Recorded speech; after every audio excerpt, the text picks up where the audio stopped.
Welcome! In front of me I have Motorola Moto Watch 100 and I'm gonna show you how to force restart this watch.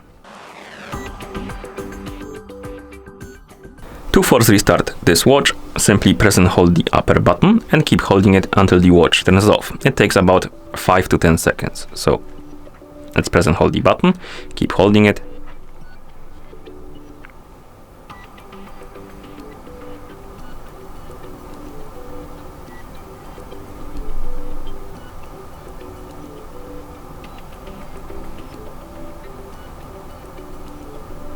After the screen turns off, keep holding the button for a couple seconds more and then you can release it. And at this point, the watch should be turned off.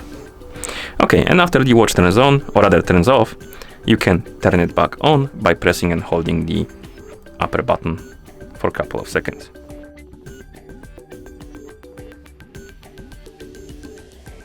And once you see the watch face on the screen, it means that the watch turned on.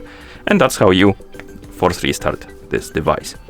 Thank you for watching. If you found this video helpful, please consider subscribing to our channel and leaving the like on the video.